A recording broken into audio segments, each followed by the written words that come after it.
the dog squad? They're ready to go adventuring? I think they are. Look at those faces.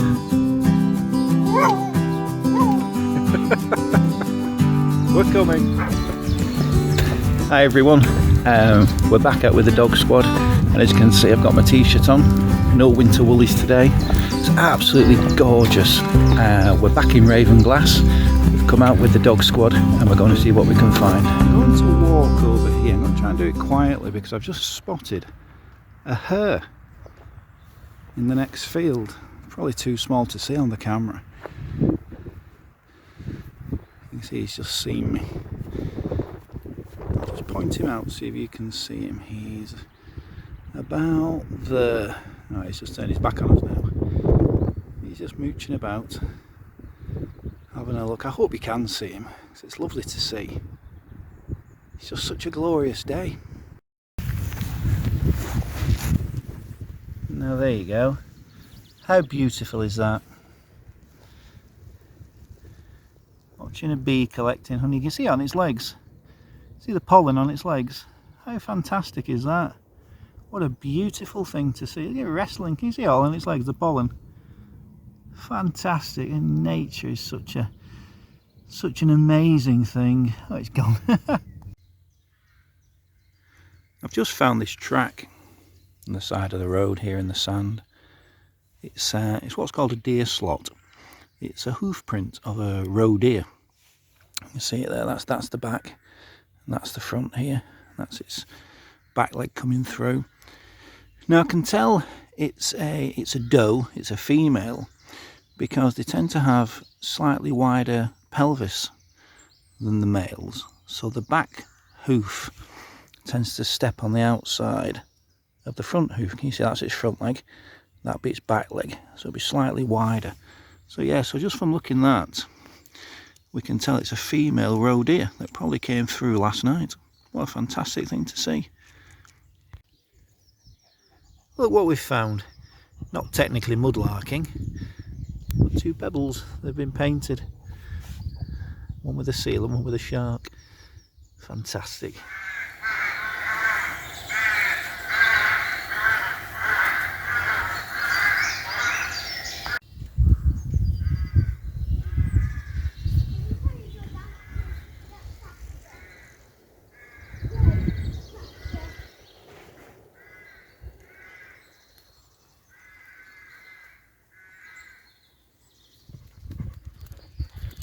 You can see as we walk down here, spring is definitely well on its way. The trees are starting to leaf up, the birds are singing, the sun's out.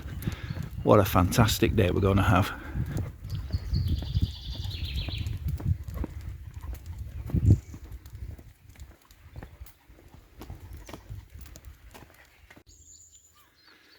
These are the remains of the Roman bathhouse at Ravenglass. And it was a fort, a Roman fort of the sort of 1st, 2nd century.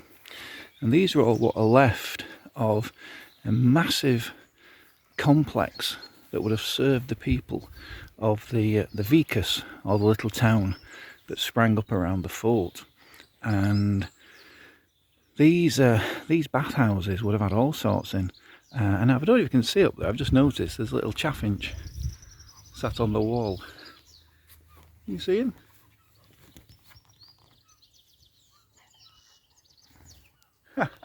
Fantastic, come and say hello. And these bathhouses would have been massive complexes, sort of as big as our sports centres that we have today.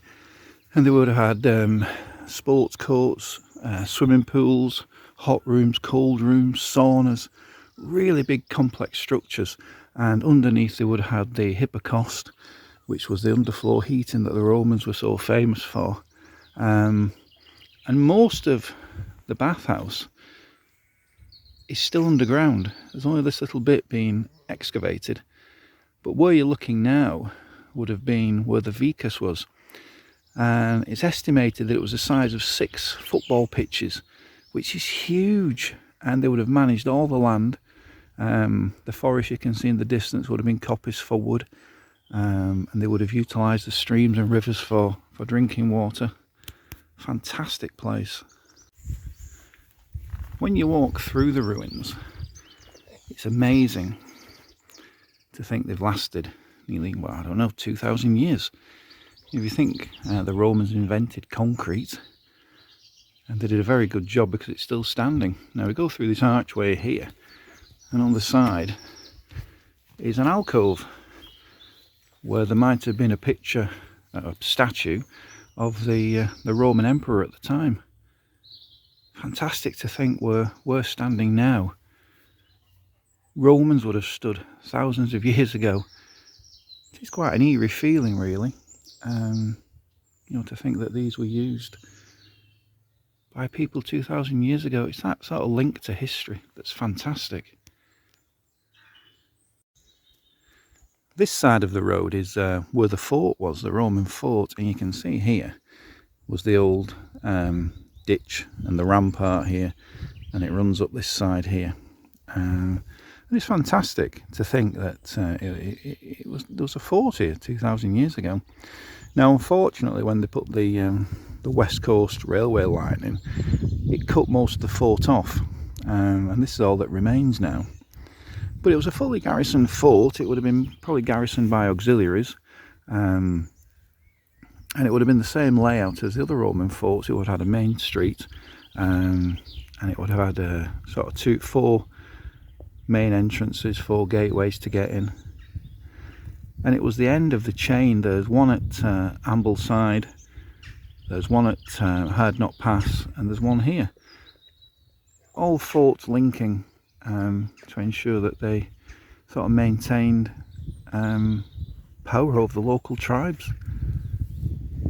We're looking out now over to the North Sea. You can see the sand dunes over there and the estuary. What a lovely view. The sort of view the Romans would have been looking at 2,000 years ago. You can imagine Roman galleys coming up the river there, you know, laden with goods to trade at the fort and the vicus. It's a thriving port. It's one of the most important ports in the north of England at the time, so it must be really busy. You can't fault this for a view.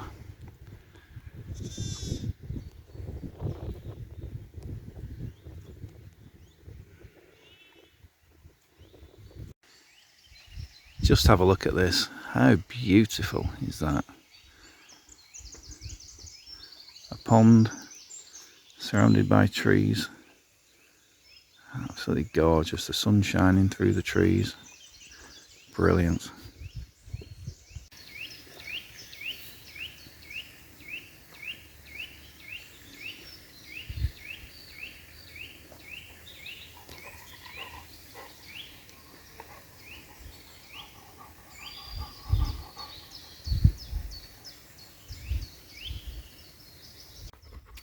And once more we come across the rare and elusive dog mum, caught in her habitat. We'll sneak up and see how close we can get without disturbing her.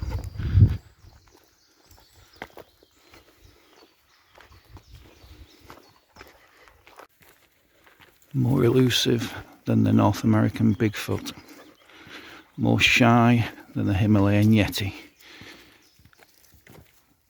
We have captured Dog Mum. We're out on the foreshore and brambled in already.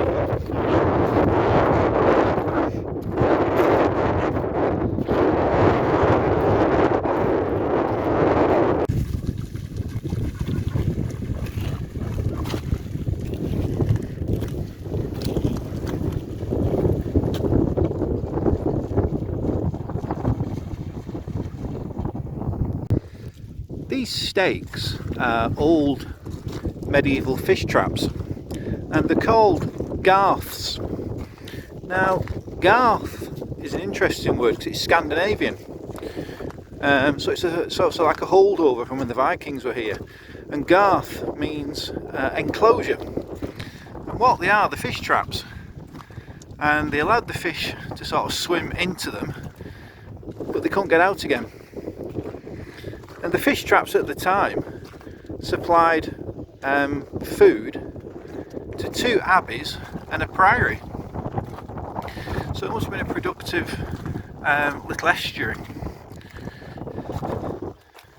The port itself probably goes back to the Roman times, and it was called Glanaventa. And it was one of the most important supply ports on the sort of northwest coast. You can see that the stakes are in sort of a V shape, so the fish would swim up here and they'd sort of get trapped in here, and probably they would net them out. I would imagine it was hard work for very little reward. Like I said, most of the food that you caught was given to the church. I don't know how old these stakes are, whether these are medieval or not, or whether they're fairly modern, but you can see how the trap would have worked. Fantastic piece of history.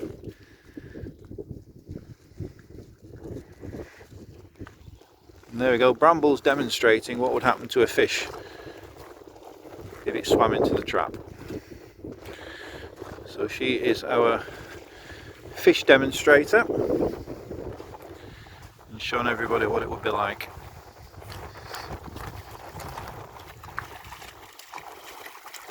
And there's Billy as well, 2 dogfish caught in the trap.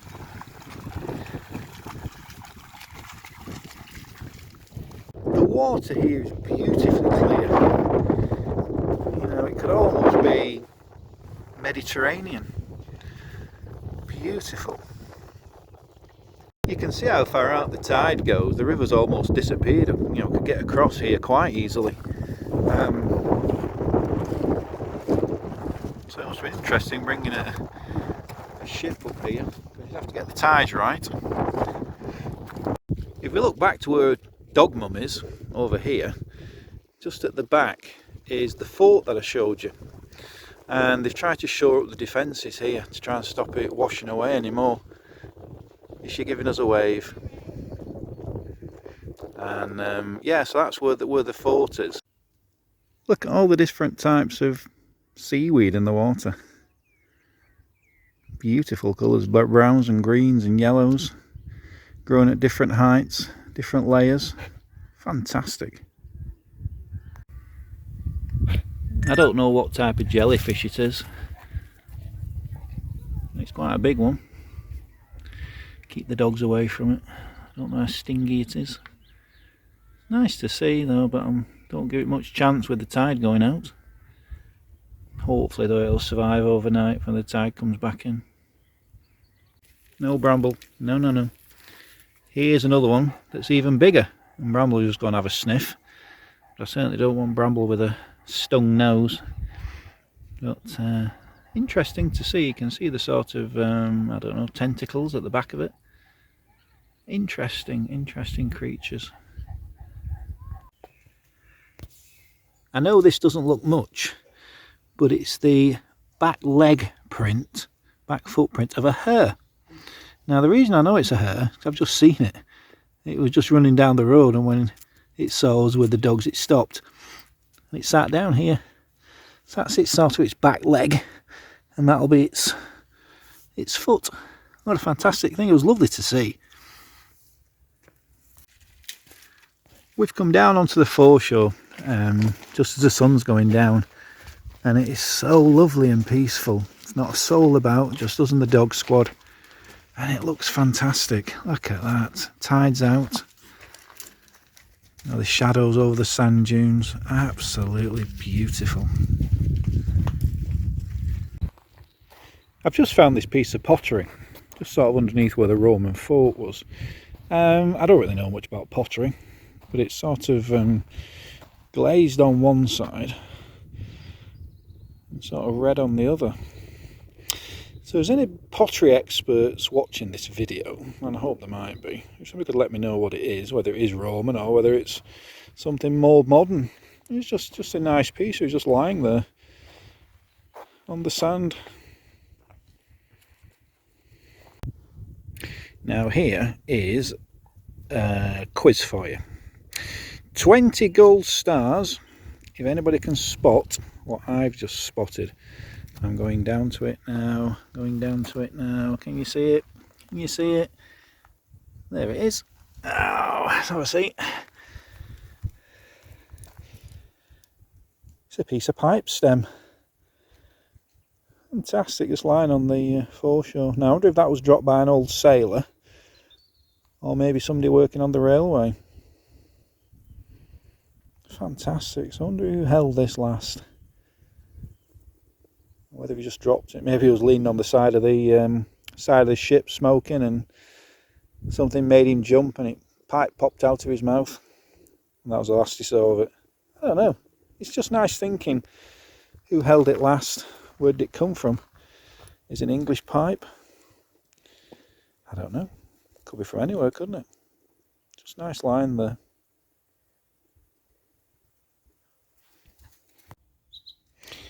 Here's another quiz. Now I nearly missed this because I thought it was a shell. Now let's see. I don't want to put my shadow over it. Can you see it? What's this sticking out? That's the heel. Give you a clue. That's the heel. That's where the stem would go. Give it a wiggle. Look at that. A pipe bowl. It is broken, but it's a pipe bowl nonetheless. Cool is that? Must be the night for pipes today. Oh, there we go. I wonder if this is connected to the other one I found, the pipe stem. I don't know. What a cool thing. Pipe stem and a pipe bowl. That's brilliant on the same night. I like having a look at these bankings here where the sort of bit of subsidence, because the railway's at the top up here. You can't see it, but just beyond there is the railway line. So I suppose the guys who were building the railway would have lost a lot of things. That's Billy throwing his stick at me. Can you see him there? Am I not taking me on? Me on, Billy. Right, come on, let's throw it. There we go. Went the wrong way.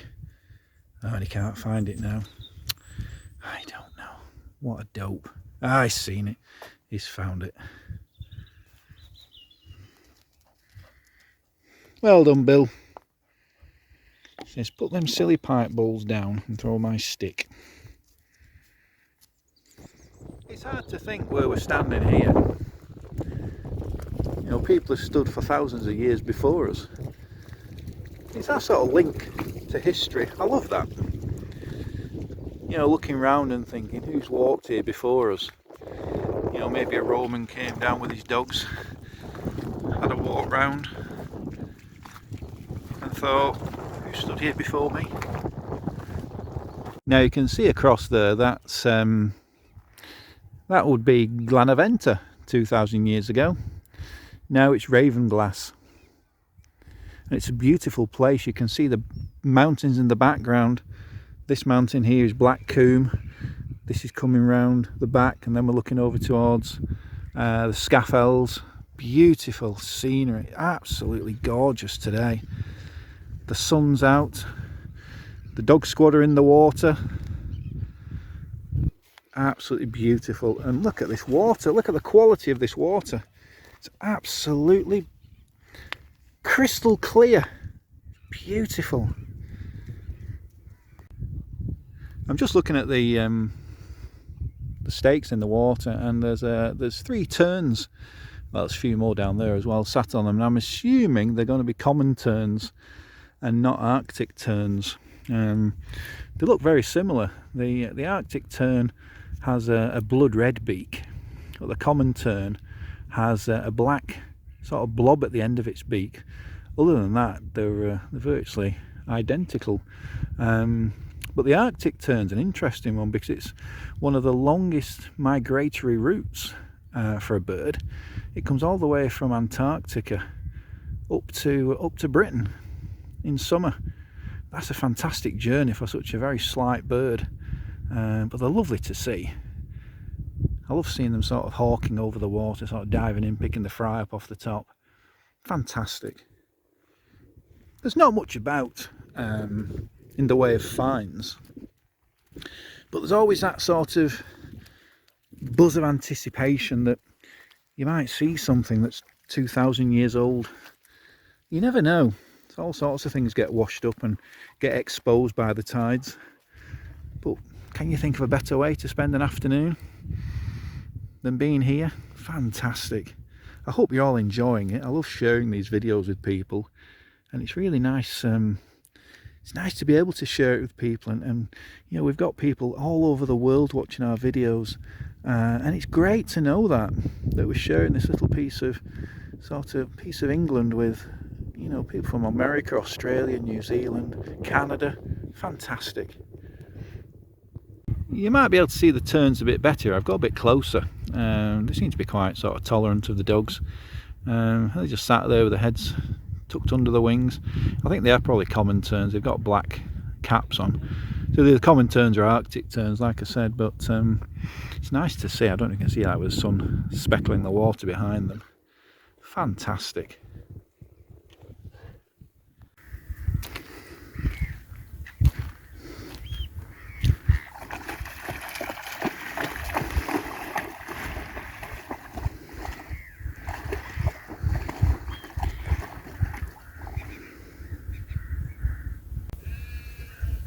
How about that for a nice view?